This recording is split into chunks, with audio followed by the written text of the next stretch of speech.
Halo Sobat Legend, dimanapun Anda berada, jumpa lagi bersama saya di channel Saya Kira Begitu. Pada kesempatan kali ini, saya akan mencoba menjelaskan bagaimana caranya membuat sebuah daftar isi yang rapi. Ini khususnya untuk para siswa SMK yang baru selesai melaksanakan PKL.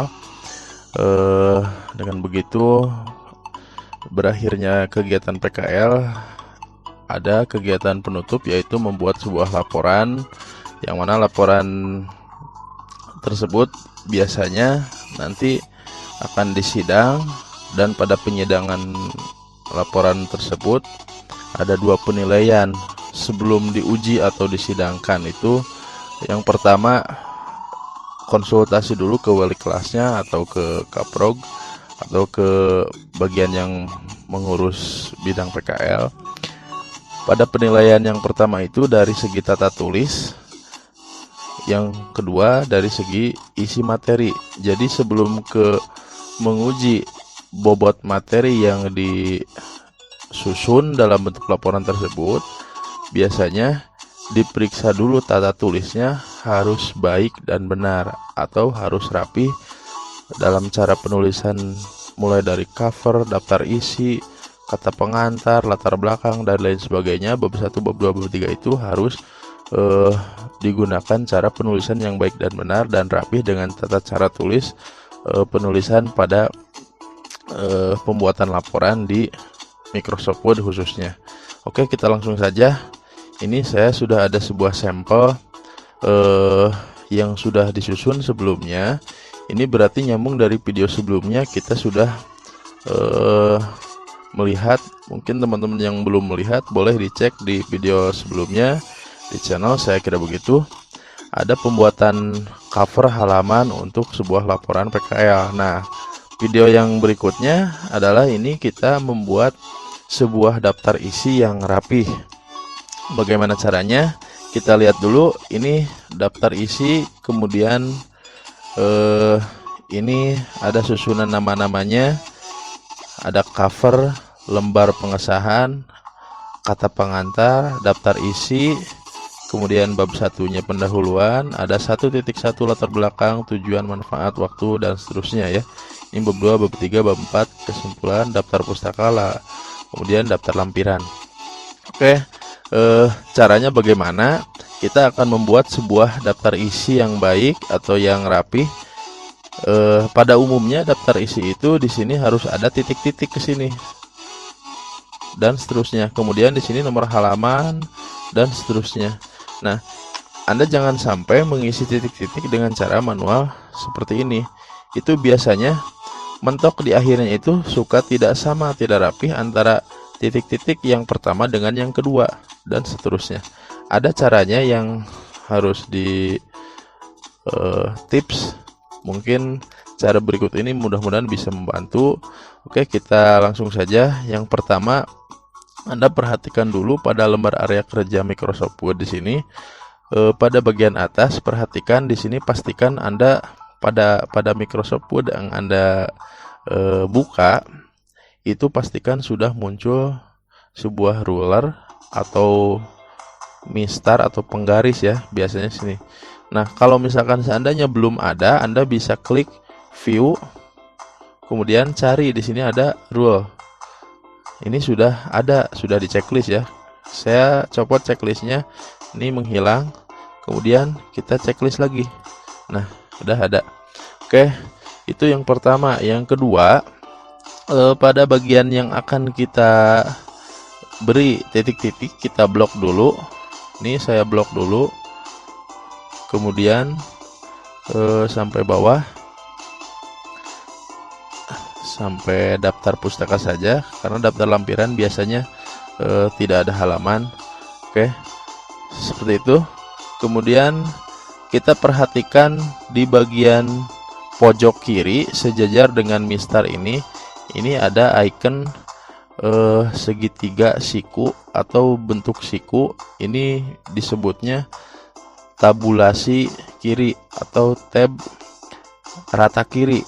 Nah, biasanya secara umum kita menggunakan mengetik menulis itu dari kiri ke kanan. Nah, sekarang kita klik ini left tab ya posisinya. Kita klik satu kali. Nah, seperti ini. Ini berubah menjadi center tab, artinya rata tengah. Klik lagi satu kali lagi menjadi right tab. Seperti ini, oke. Jadi kita gunakan posisi tabulasi kanan.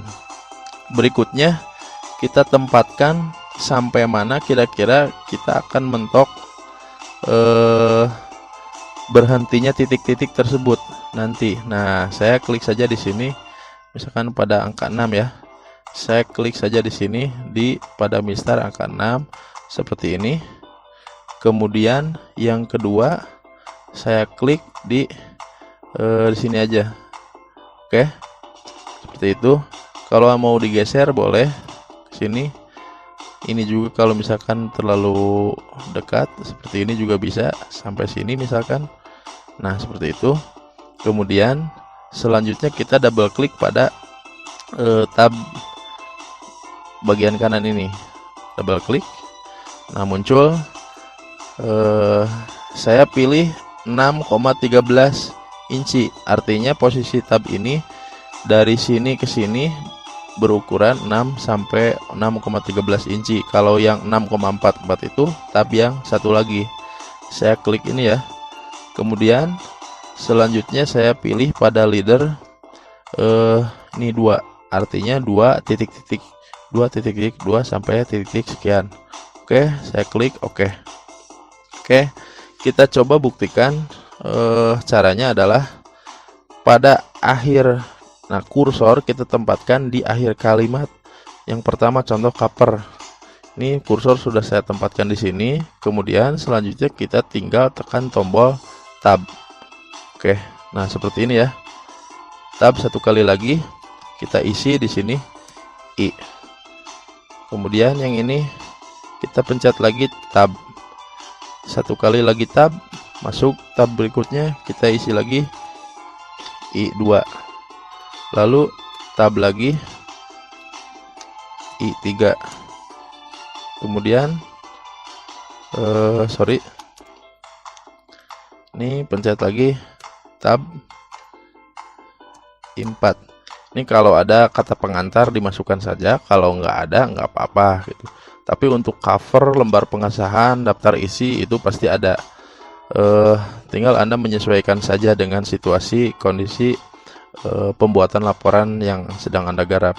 Kemudian kita lanjutkan dulu pada 1.1 latar belakang. Saya klik di sini kursor, pencet tab, kemudian tab lagi di sini misalkan halaman 1.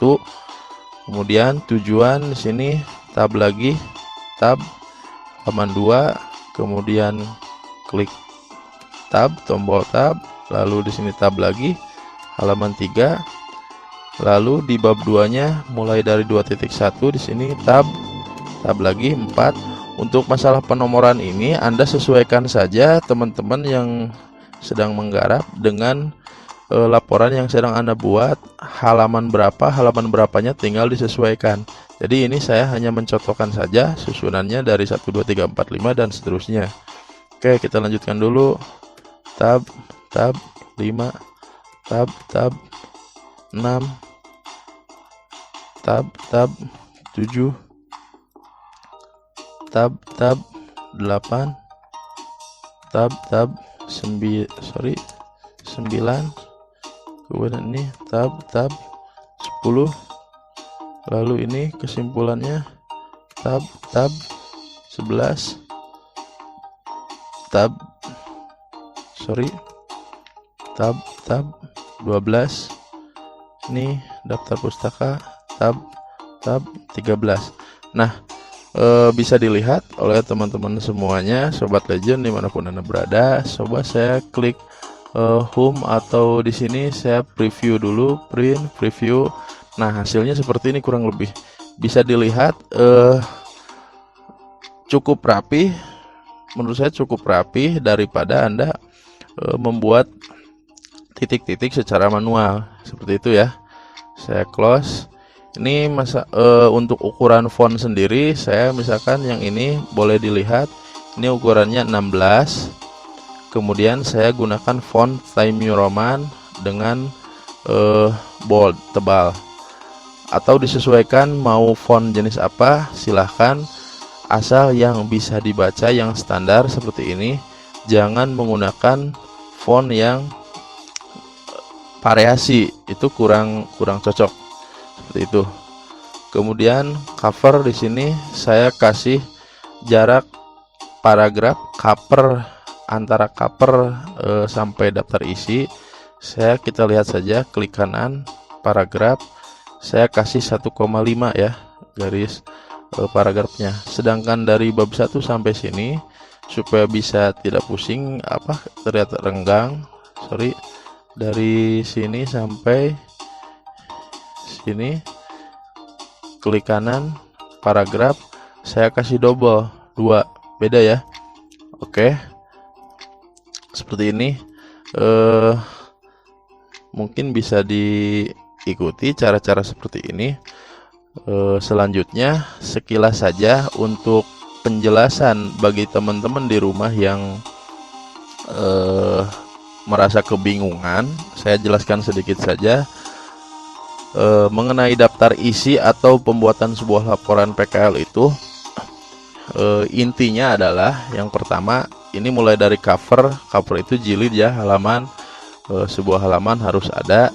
Kemudian lembar pengesahan sebagai bukti sahnya Anda menjalankan praktek kegiatan PKL di lapangan. Kata pengantar itu Anda harus membuat sebuah kata pengantar, kurang lebih isinya itu adalah bentuk ucapan syukur sudah terlaksananya sebuah kegiatan PKL. Kemudian tidak lupa juga dicantumkan kegiatan PKL itu yang Anda jalankan sebagai salah satu syarat untuk menempuh kelulusan atau kenaikan kelas, menempuh naik kelas 12 seperti itu. Kemudian daftar isi sendiri ya, ini seperti ini isinya, daftar isi indeks dari suatu laporan tersebut. Lalu pada bab 1 ini pada bab 1 ada latar belakang, tujuan, dan waktu tempat pelaksanaan PKL. Latar belakang itu isinya biasanya menjelaskan apa yang melatar belakangi kegiatan PKL tersebut. Misalkan latar belakang itu menjelaskan PKL itu bla bla bla bla bla, menjadi salah satu syarat wajib dan lain sebagainya. Yang kedua, tujuan dan manfaat PKL itu apa, harus dijelaskan. Tujuannya untuk apa Anda PKL, kemudian manfaatnya harus dirasakan seperti apa. Bagi teman-teman yang PKL-nya sudah menempuh jam 500 jam kurang lebih, itu pasti sangat terasa sekali manfaat dari PKL yang sudah dijalankan. Tinggal Anda menyimpulkannya apa yang sudah didapat atau apa yang belum didapat. Mungkin bisa di-sharing juga ke teman-teman yang lainnya.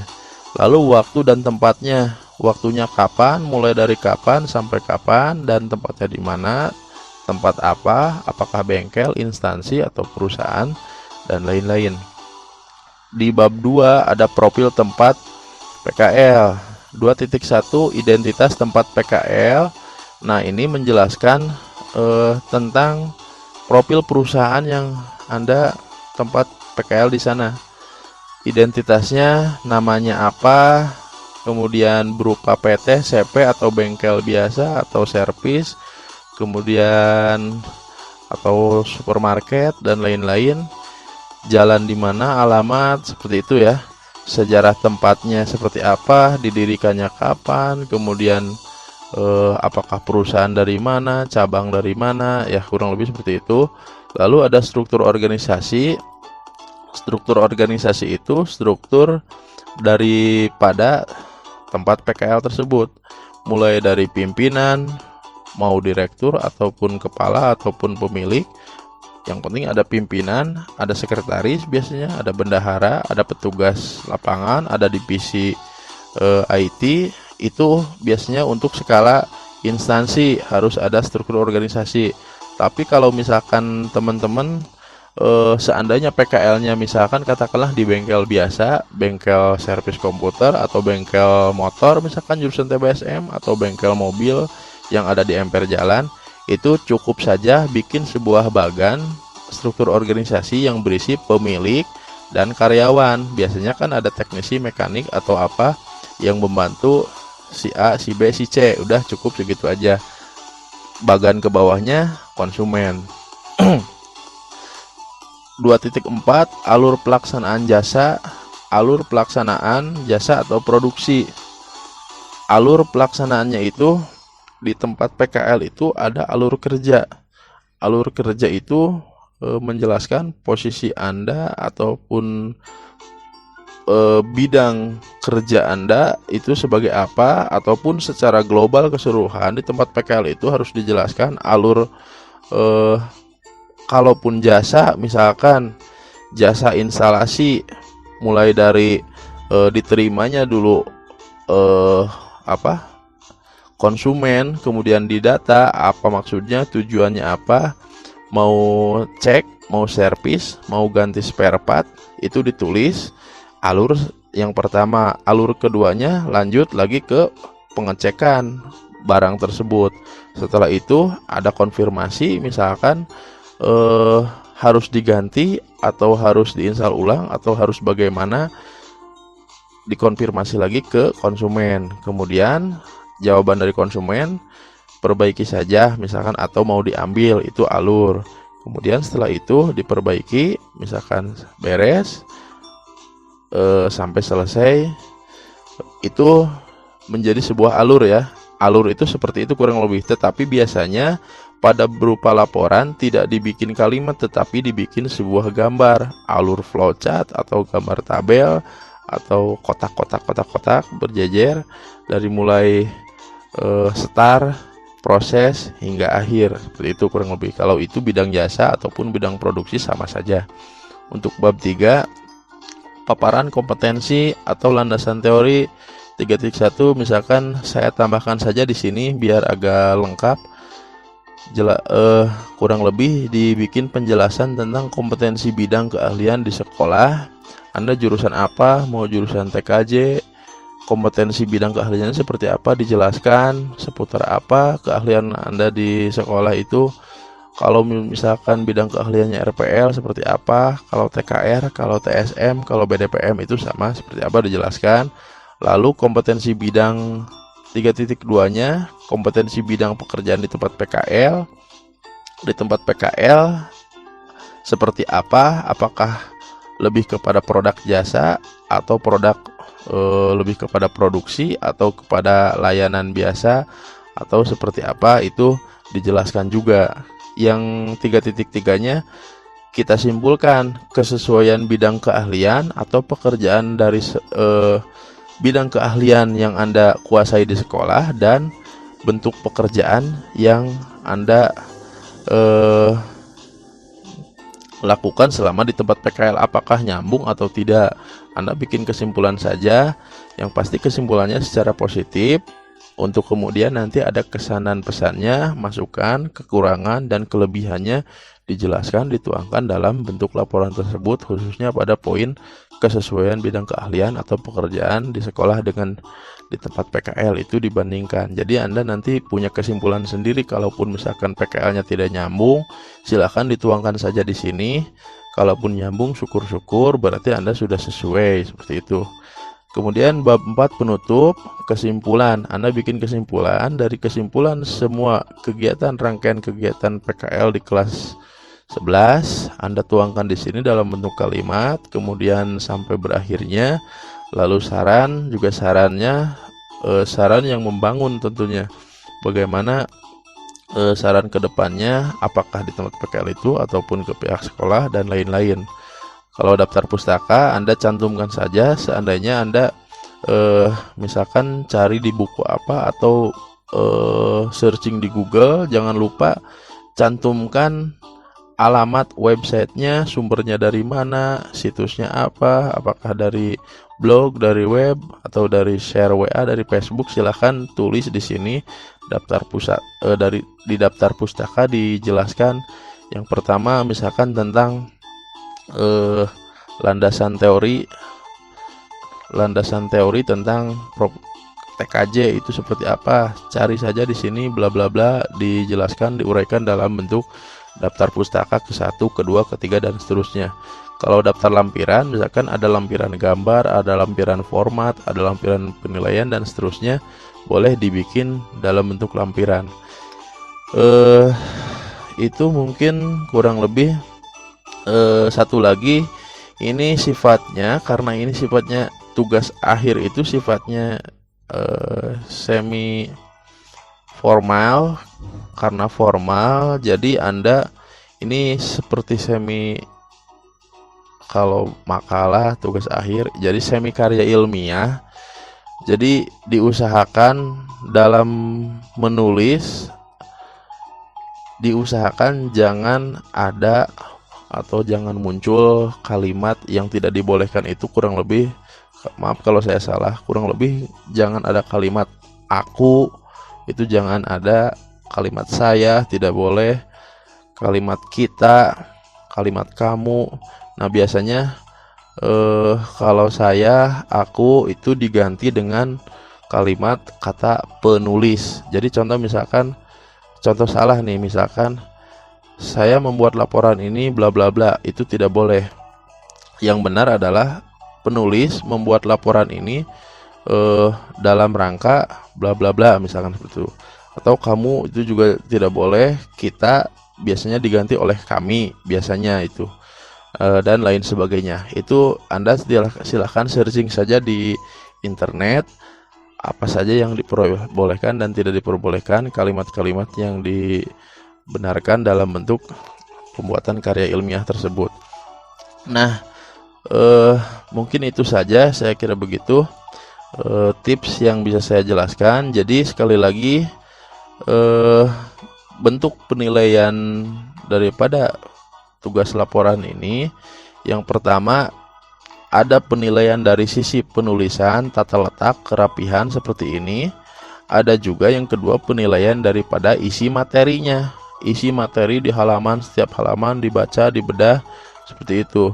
Jadi sebelum ke isi materi, materi pokok, benar atau salahnya sebuah laporan, nyambung atau tidaknya, benar atau tidaknya, itu sebelum memeriksa ke sana diperiksa dulu tata letak, tata tulis yang baik dan benar seperti apa.